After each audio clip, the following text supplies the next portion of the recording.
to another episode of Keep Talking. I am your host, Mr. Michael Gotell Sr.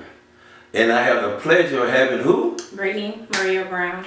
Brittany Maria Brown. Brittany Maria Brown, we got her today to talk about a new book that she have that's available now, right? Yes. That's available now. Okay, let's start out by introducing yourself and where you're from. Well, my name is Brittany Brown. People know me as Brittany Brown. I'm from Millersville, Georgia, born and raised. Went to Baldwin High School, of course, graduated, went to college for Albany State University. And then I became a probation officer and moving forward, became a truck driver, and then I came back to Millersville, Georgia, and now I'm here and I'm an author. Okay, you're an author. Okay, so basically, just give me the name of your book. Well, my book is called Spiritual Chain Breakers, A Journey to Freedom from Toxic Love. Okay, Spiritual Chain Breakers. Mm-hmm. Okay, and toxic love. Mm-hmm. So we focus on relationships. Yes, this book is focusing on relationships. Focusing on relationships. Okay, so that get to a good point. So I guess we can go ahead and jump on into this interview. Okay. Now tell me what inspired you to write this type of book, and also the second part of that question is, was it life experiences? Well, it inspired me to write this book. One, I was in a toxic relationship myself. Domestic violence. I was in that type of relationship about a good 3 years ago. And it happened about 3.5 years I was going into that. God got me out, and once God got me out, I decided, and the Holy Spirit taught me to help others to recognize patterns of someone that's toxic, someone that has those type of behaviors, to help them to understand that they have a life to live, and plus they don't go down that path. Because I found out that a lot of women and men, 20 million people in the U.S. have been in a physical violence in the United States of America. Okay, let's go back to that time. I know you told me you was a probation officer. Were you a probation officer at that time? No, actually went to North Carolina. So I was actually driving trucks at that time. You were actually driving trucks at that time. I was just going to say, you a probation officer. You supposed to handle that. You talking to a retired lawman. That's why I'm asking. I was a juvenile probation officer. Same. Well, but I did. It was in driving trucks. I was a truck driver. Truck driver at that time. Mm-hmm. Okay, let's go back to that moment. And how long did it really take you to get out of a toxic relationship like that? Like I said, I've been in it for 3.5 years. It got to a point where I was mentally broken. I was lost. I was into a place where I didn't know where I was going, how I was going. It kind of made me feel like I was alone at the time. And what got me out was I was going to church. Someone brought me to church, brought me to spirituality with God, and I found Christ. And once Christ made me realize that I wasn't just fighting against relationship, I was actually fighting a spirit of destruction that was actually trying to keep me silent. I actually was trying to stop my destiny. When I realized what was going on, I was actually fighting a spiritual warfare, a spiritual battle. That's when I realized how to break it and be able to get out. Okay. Spiritual. So it sounds like your introduction, which a lot of people is introduced to God, but your belief in the Word, so that what kind of coached you out of that toxic relationship. Right. I spoke the Word of God over my life, and spoke those the Word of God over your chains life. start to break. And when those chains start to break, the veil started to come down. I start to see that I had to go. Okay. In the moment that before you saw a higher power to help you through this, what made you stay?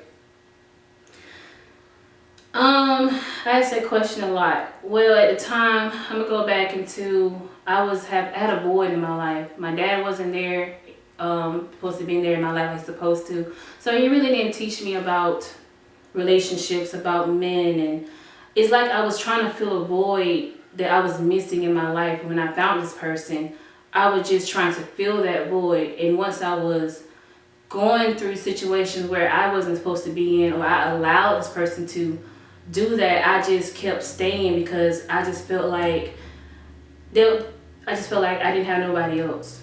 Okay. And that's why I stayed. Was he younger or older? It was like, I want to say, a little older than me, not too Not much. too much older than you. Okay.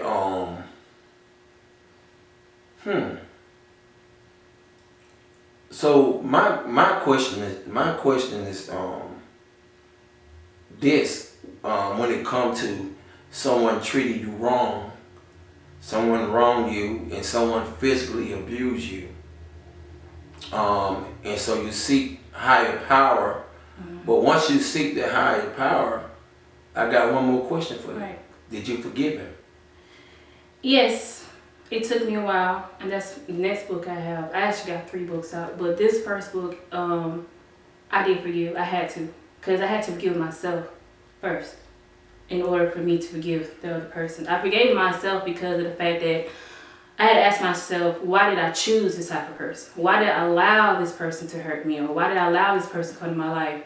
And that's where I had to go back into my past and to heal all the broken pieces that I was going through, that I wasn't healing or allowed myself to heal. So when I wasn't healed, that's when I was allowing some people in my life that was constantly hurting me. So once I found out about my past and how I had to break those chains, I learned how to forgive not only them, I had to forgive myself. Okay, I should have asked you this first. So did he find you, or did you find him? Actually, how I found this person was I was in school, truck driving school, and I don't know. I guess we came together, we saw each other, and I say mutual. And so it was mutual. Yeah, So here we get back to the other question again, and this is a question that a lot of females should really ask themselves. Yeah. Especially when you say the feelings are mutual. Mm-hmm. So if the feeling were mutual, how can you feel like that you needed that? You know, how could you feel like that you wasn't, how can you feel like you wasn't deserving of better? You know, feel like it would be a normal thing is you beg somebody to be in a relationship with you. Mm-hmm. But to have a mutual feeling at that point, how can, when the abuse starts, you have a feeling of loneliness or no self-worth? How did that work? Like I said before, I had to understand my situation. I wasn't healed. So when I wasn't healed, when I was allowing it to happen to me, it's like the person already broke you down from the relationship. Your self-esteem is low now to the point that you don't like yourself. The stuff that you think you used to do, like with the drive you used to have, is gone. Your self-esteem is gone. Everything about you, the character that you used to have, is gone. So when it's allowed in your life, you allowing it because what you had, your old self, they already stripped you from that. So it's now you depressed, you're sad, and you thinking in your mind that's deserving for some reason. It's a psychological thing, but it happens. It happens. It happens because we allow this to happen to us because we're not healed from what we are going through. So we gotta look deep inside. Like, for example, like I said before, my father wasn't there in my life. It was a void throughout my whole life. It was like I was looking for love, not actually looking for someone that supposedly supposed to take care of you, blah blah blah, like, you know, find somebody that you're supposed to have. I didn't have nobody like that in my life to tell me about what a man should do. Because when you look at your environment, how people are around you, how you grew up, it's all you see is what you see. Sometimes it's what you think is right. But my thing is this: what was he doing so good that put you in a situation where you just continue to let your guard down? What would that I have to ask this question because the thing about it, when a person is submissive, whether it's a man or whether it's a woman, Right. and they take certain things from another human being, that means that particular human being, it was something that kept you there. What was, I'm just for the audience to know, what was so good that after he abused you that first time for you to stay? What was so good? You had kids together? No, he has. Alright, now, okay, that's a whole different subject. That's a whole different subject. So what exactly was he doing so good to keep you there, Carl? You know what? Because this may inspire other women. Yeah, I got you. To ask that question to themselves. When you first date someone, I've learned that people put their mask on. They'll show you this, they show you that, blah blah blah. They'll give you all the attention in the world. You be like, oh, this is good. But what the question you're asking is because as women, I just feel like we think we can change somebody. We think they can go back to the person we met, or we can change them. We can make them be a better person. For some reason, I was thinking that I could change this person. I was thinking that, okay, if I do this better or this better, he won't do this again. And if he do it again, then I'm like, okay, I must do something wrong. So it's a process and a mindset of what we think we can do to change somebody else. So in other words, you thought that you were going to create that perfect man that you want from him. Yeah, the way he... How did that look though? But my thing is, what foundation that you seen? Because everything that's built up have to have a foundation. Mm-hmm. What foundation did you see that made you think that you can build that perfect man for you? Like I said, it's how he got me. Like the beginning of having these stories, like we're gonna do this together. Like I said, we're driving trucks. We was actually partners on the truck, so we was thinking about doing our own company. We was thinking about doing this, and that was I was looking for that perfect Bonnie and Clyde. We're gonna do this together. We're gonna do this together. But throughout the process, it wasn't going that way. Like I said, I just thought I could make this person the person I want to be or be better than when they was. That makes sense. I already fell in love with the person. Once you in love, I'm the type of person. So when I'm with you, I'm with you. I don't want nobody else. It's you, just you and me. But what makes you?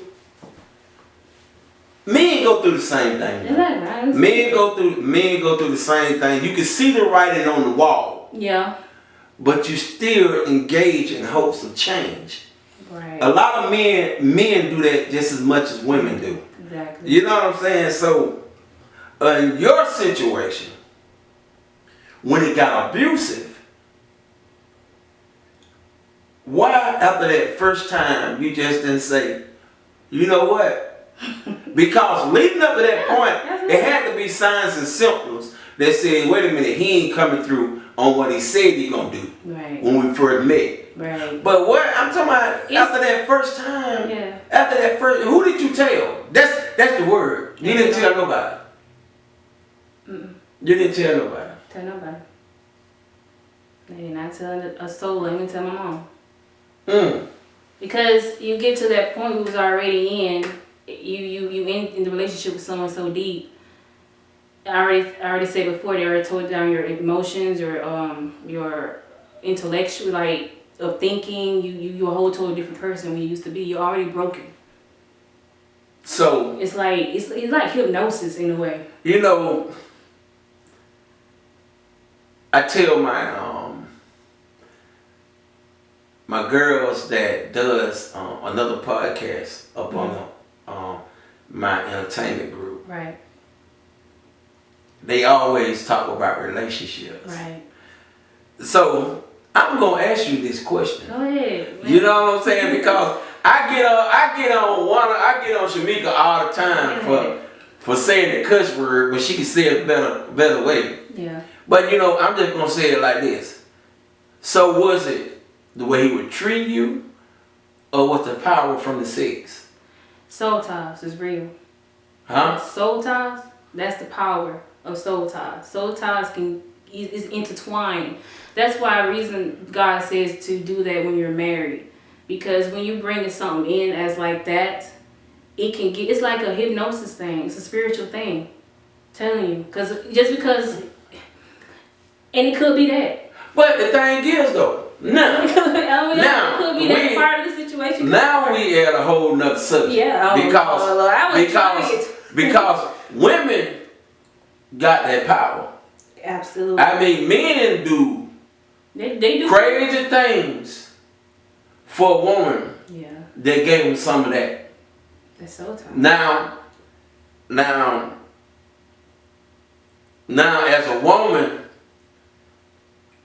as a woman, you telling me that's the way women get caught up too? Yes. Why you think he busting cars and stuff? But the thing is, some busting cars because they just crazy. It's a soul tie. It's a soul tie. Okay. So how can a woman? So tell me this then. How can a woman run a man crazy with sex and don't give a flip about him? But they have one point. You know, is that the same thing as vice versa? Yeah. It's the same thing. That's how women, cause men know they got the D power, women got the P power, but the most powerful power is whichever better, the D or the P. That what you trying to say? It all depends. It all depends on that person. It's all like you said before, how a woman can do that and not have no love for them or just forget about them afterwards. Most of the time, you're looking at her past. Like, what happened to you where you have no love for nobody? You just go out here being Jezebel. Okay. You know? See, you've been answering all the questions I've been asking. So, you on it. But we here because you wrote this book. Yeah. It's kind of like a health book. Yeah, it bring awareness. It has resources as well. If you need legal documents such as a restraining order, you need to talk to a lawyer. Anything like that, it has those resources in the back. You have bring awareness on learning signs of toxic behavior, just to help people to do discernment before they get into a relationship with somebody. If you already see the signs, just ignore it. Just go run away. Because that means it's something that they need to do to heal. Somebody got a bunch of anger issues. It's something in their past or whatever they're going through. They need to heal with that before they go into a relationship with somebody else. Because all it's going to bleed into the relationship and it's going to hurt somebody else with who they're with and break them down. You know, I hear you. But a lot of cases with people like myself, that's a comeback soldier. Okay. And we know something's wrong, but you can't control it. And I always praise women that can deal with a war veteran. Right. They can deal with, especially ones that done hung in there all those years. Yeah. Because people are different when they go off and come back for comeback. Yes. And I hear you when you said you got to see what past they've been in. Now, is that part of the reason you think, in your opinion, that some women stay in abusive relationships because they know the past of their mate and they don't want to they feel like it's something disingenuous when they know what happened to them or they know their past and they still staying with them in abusive relationships? Sometimes. In your opinion, do you think that can be a case? Yes, absolutely. Some people will stay because of, make an example, a man is being abused himself, you know, and they will bring up the story and they will be trying to, you know, make sure they're okay, but at the end of the day, they're still hurting them, abusing them because of what they went through. And sometimes a woman will still stay just because to be there for them and trying to be their therapist and trying to see if they can change to be a better person. Yeah. Okay. So, how do you get your book? How did I get it? Well, I'm talking about how do people purchase your book? Go to spiritualchainbreakers.com. I actually got some more coming out. I have another one, Armed for Battle, Winning the Spirit.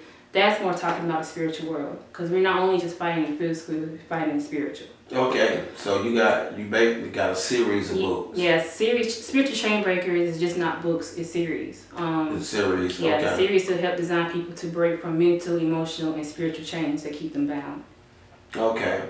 And you got an event coming up. Yes, I got one coming up this Saturday on October 18th at Barnes October 18th at Barnes and Noble. in Millersville. Mm-hmm. What Barnes and Noble is in Millersville? It's right across the brick. It used to be the theater down there downtown.